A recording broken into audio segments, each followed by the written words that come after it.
Hello friends, welcome to my channel tips on mathematics. तो आज के इस वीडियो में क्लास 12 अध्याय एक संबंध एवं फलन का विविध प्रश्नावली का प्रश्न 5, 6 और 7 को सॉल्व करने वाले हैं।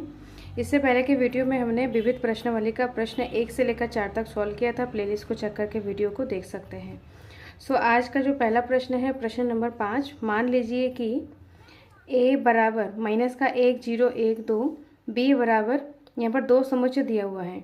b बराबर माइनस का 4, माइनस का 2, 0, 2 और f कॉमा जी यहाँ पर फलन है। f और g यहाँ पर a से b में है और क्रमशः एफ एक्स यहाँ पर x square minus x, x belongs to a तथा जी एक्स बराबर 2 मॉड एक्स माइनस 1/2 माइनस 1 और एक्स बिलोंग्स टू a द्वारा परिभाषित फलन है। क्या f तथा g समान हैं? अपने उत्तर का औचित्य भी बताइए।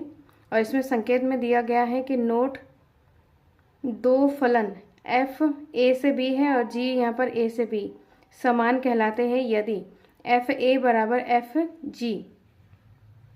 a बराबर g a for every a belongs to a।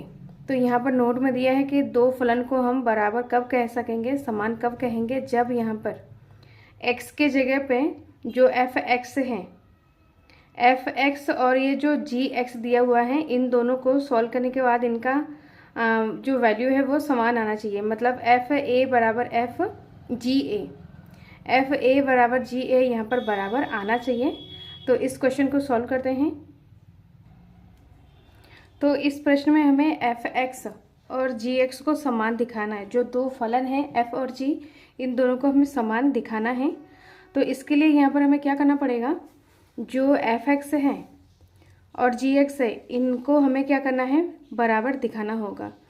तो इसमें जो एक्स हैं ये हमारा ए के अवयव होते हैं जो कि प्रांत होता है, और बी के अवयव को यहाँ पर परिसर बोला जाता है। तो इसमें जो एक्स हम रखेंगे तो वो ए के अवयव होना चाहिए, क्योंकि एक्स यहाँ पर क्या होता है, प्रांत होता है, और वाई यहाँ पर सह-प्रांत होता है। अब इसमें हम क्या करेंगे कि एफ में x डालेंगे, x का मान यहाँ पर माइनस का 1, फिर f यहाँ पर क्या करेंगे, 0 डालेंगे, 1 डालेंगे और 2 डालेंगे।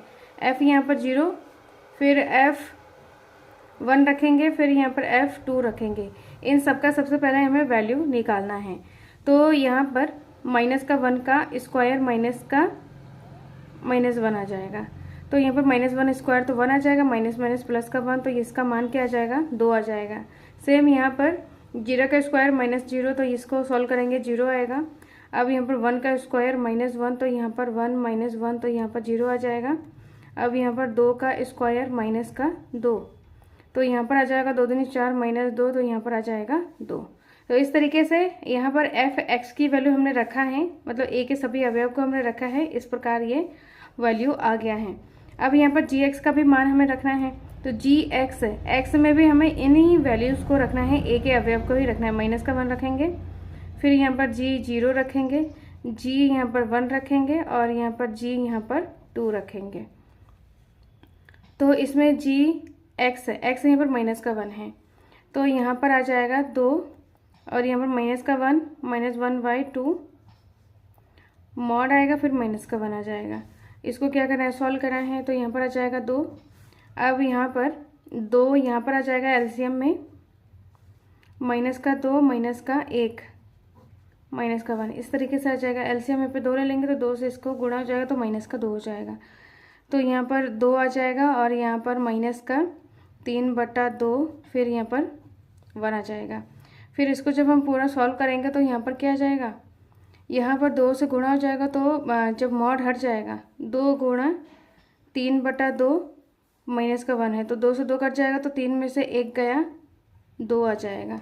तो इसको सॉल्व करने के बाद यहाँ पर क्या आ जाएगा, 2 आ जाएगा। सेम यहाँ पर 0 रखेंगे, तो 2, फिर यहाँ पर 0 माइनस का 1/2, फिर माइनस का 1, तो यहाँ पर आ जाएगा 2 गुणे में यहाँ पर माइनस का 1 है, तो यहाँ पर 1/2 आ जाएगा। क्योंकि मॉड है तो ये माइनस की वैल्यू प्लस में हो जाता है, फिर माइनस का 1, 2 से 2 कैंसिल हो जाएगा, तो यहाँ पर 1 माइनस 1 आ जाएगा, जिसका मान 0 होता है।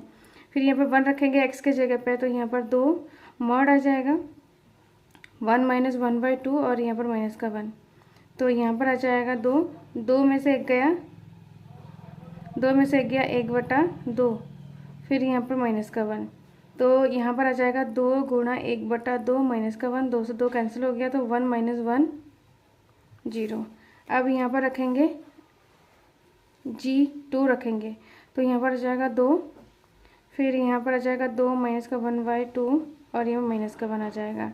इसको भी सॉल्व करेंगे तो यहाँ पर आ जाएगा 2, 2 दूनी 4 में से 1 को माइनस करेंगे बटा 2, फिर यहाँ पर -1, तो यहाँ पर आ जाएगा 2 और यहाँ पर 2 में 4 में से 1 गया, 3/2 -1।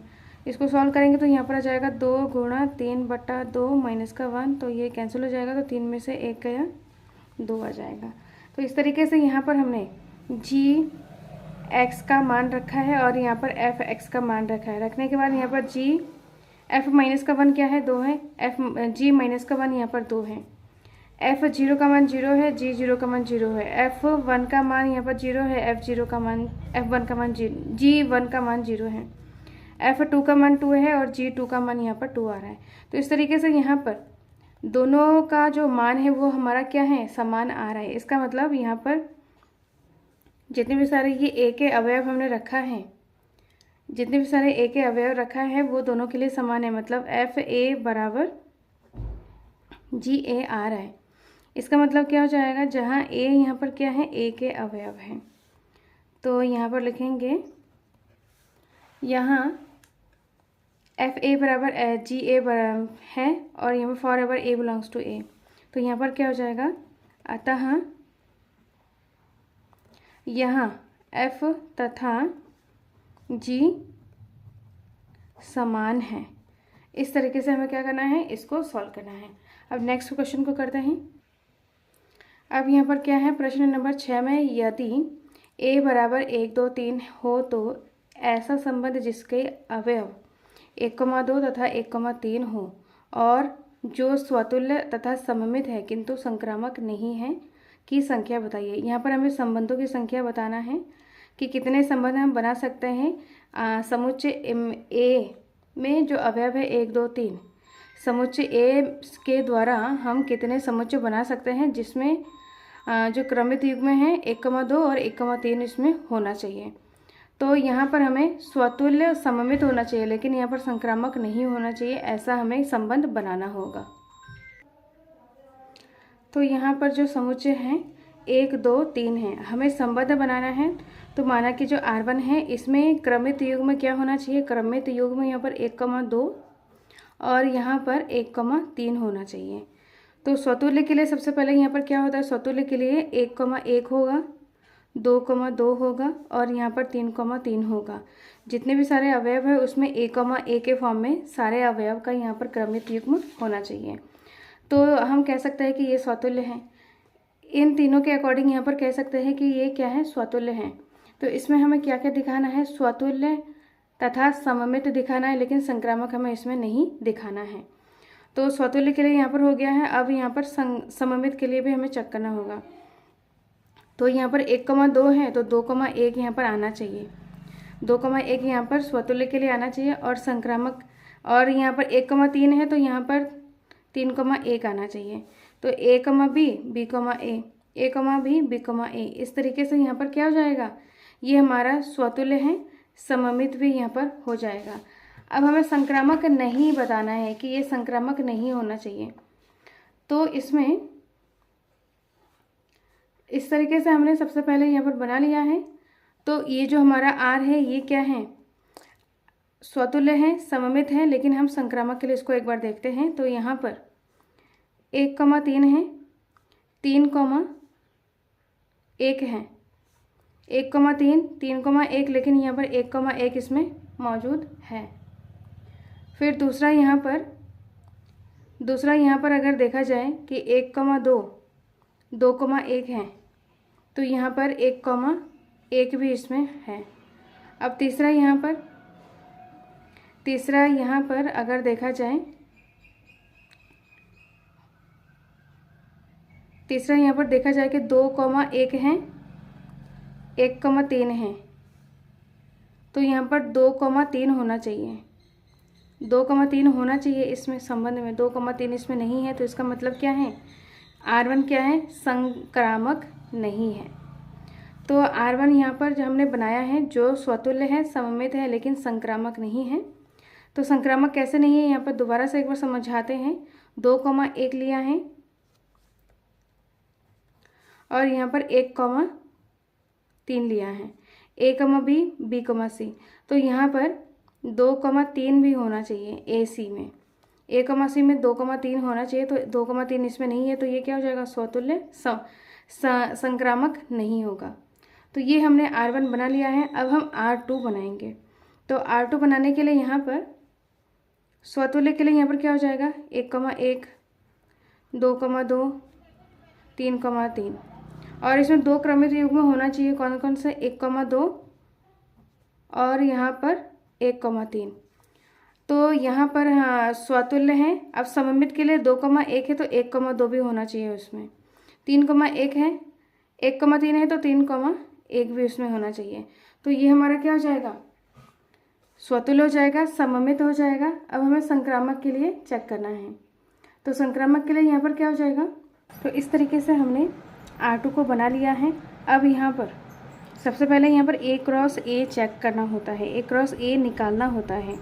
A क्रॉस A निकालेंगे तो सबसे पहले 1,1 होगा, फिर यहाँ पर 2,2, 3,3, फिर यहाँ पर 1 का 2 के साथ 1,2, 1,3, फिर यहाँ पर 2,1, 2,3, फिर यहाँ पर 3,1, 3,2।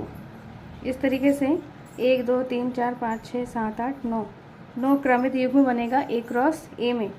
यहाँ पर जो संबंध है, संबंध को लिखने से पहले यहाँ पर A क्रॉस A निकालना होता है। तो A क्रॉस A में जितने सारे क्रमित युग्म हैं वही हमारा R जो संबंध है, संबंध में होता है। हमने R1 बना लिया है। अब R2 बनाएंगे। तो R2 में यहाँ पर स्वतुल्य के लिए यहाँ पर 1,1, 2,2, 3,3 हो जाएगा। अब सममित में और इसमें बोला गया है कि जो संबंध है उसमें 1,2 और 1,3 होना चाहिए। तो यहाँ पर 1,2 है तो 2,1 होना चाहिए, यहाँ पर 2,1 होना चाहिए। 1,3 है तो यहाँ पर 3,1 होना चाहिए। तो जिससे यहाँ पर ये क्या हो जाएगा, सममित हो जाएगा। अब इसमें हम चेक करेंगे कि 1,1 इसमें है, 2,2, 3,3 है, 1,2, 1,3 इसमें है, फिर यहाँ पर 2,1 है और 3,1 है। तो बचा हुआ क्या है, यहाँ पर 2,3 बचा हुआ है और 3,2 बचा हुआ है इसमें से। तो अगर हम यहाँ पर 2,3 लिखें, 2,3 अगर हम लिखेंगे तो इसमें हमें 3,2 भी लिखना पड़ेगा, क्योंकि ये स्वतुल्य सममित के लिए, सममित इसमें हमें दिखाना है। तो सममित दिखाने के लिए यहाँ पर 2,3 है तो इसको 3,2 भी हमें करना पड़ेगा। अगर हम इसको नहीं लें तो ये हमारा सममित नहीं होगा। लेकिन यहाँ पर अगर देखा जाए तो जो A क्रॉस A है, A क्रॉस A के सभी अवयव इसमें मौजूद हो रहा है, मतलब 3,2 है और 2,3 इसमें मौजूद हो रहे हैं। तो A क्रॉस A के सभी अवयव अगर इसमें R2 में अगर मौजूद है, इसका मतलब जो R2 है वो स्वतुल्य सममित तो संक्रामक तीनों हो जाएगा। A क्रॉस A के सभी अवयव क्रमित युग्म अगर इसमें मौजूद है, इसका मतलब क्या हो जाएगा, R2 यहाँ पर स्वतुल्य सममित और संक्रामक तीनों हो जाएगा। इसको एक बार चेक करके देखते हैं कि ये संक्रामक है कि नहीं।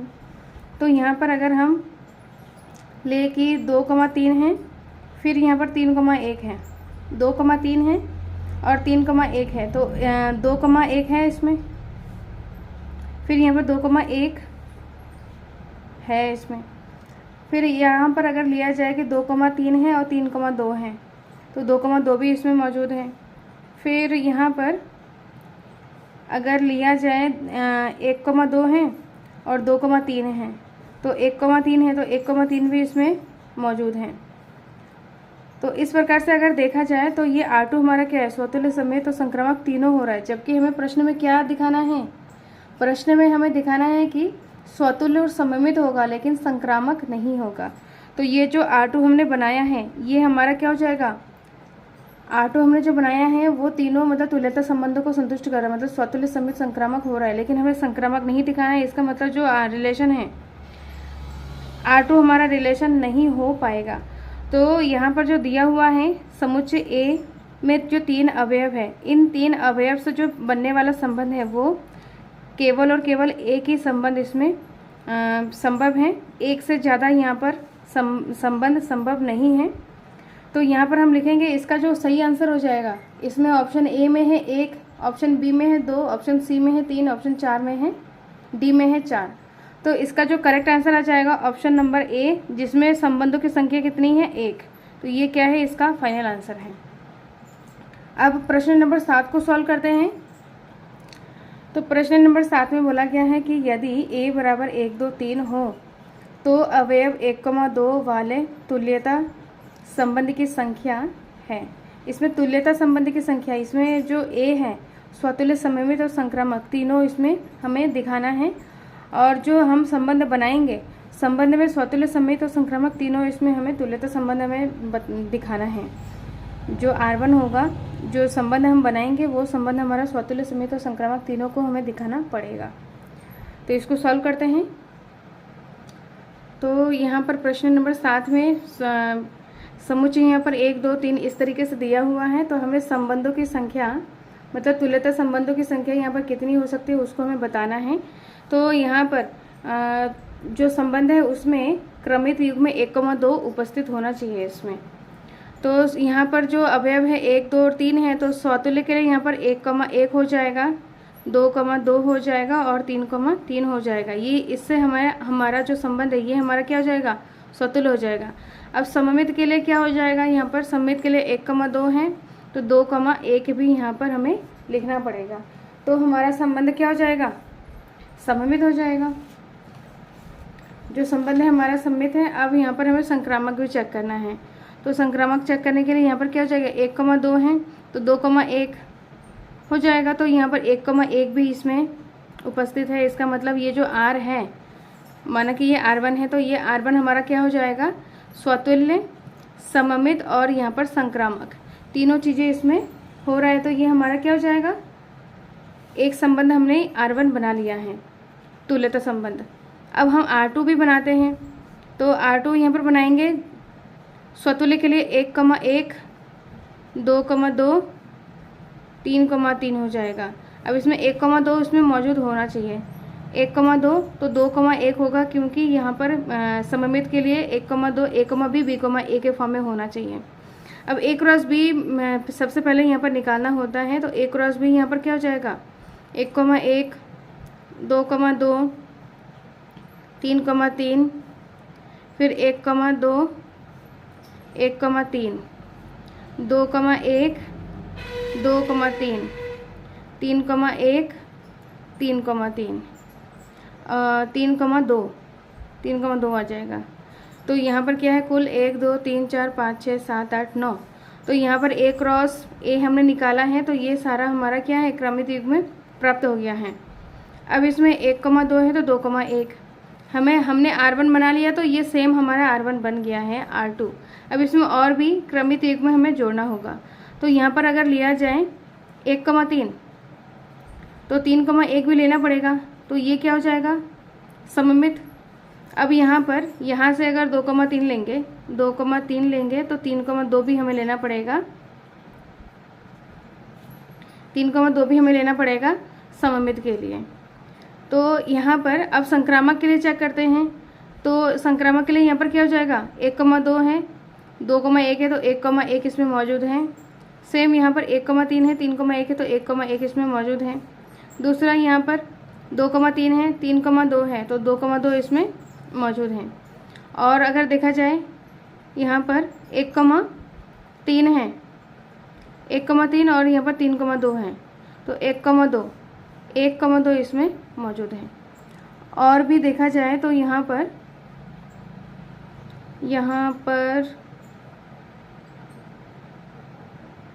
2,3 है, 3,1 है तो यहाँ पर 2,1 भी इसमें मौजूद है। तो जो R2 है ये हमारा क्या हो जाएगा, स्वतुल्य, सममित और संक्रामक तीनों हो जाएगा। तो इस तरीके से यहाँ पर जो समुच्चय A है, समुच्चय A में अवयवों की संख्या यहाँ पर 3 है। तो समुच्चय A द्वारा दो तुल्यता संबंध संभव है, इससे ज़्यादा यहाँ पर तुल्यता संबंध संभव नहीं है। तो इसका करेक्ट आंसर हो जाएगा ऑप्शन नंबर बी, जिसका जो आंसर है तुल्यता संबंधों की संख्या यहाँ पर 2 हो जाएगा, इससे ज़्यादा यहाँ पर संभव नहीं है। तो इस टाइप के क्वेश्चन को हमें इस तरीके से सॉल्व करना होता है।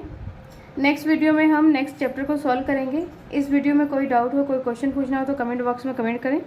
टिप्स ऑन मैथमेटिक्स के साथ बने रहे, जिसमें हम क्लास 12 के NCERT बुक को डिटेल से करने वाले हैं। सो मिलते हैं नेक्स्ट वीडियो में। Thank you so much.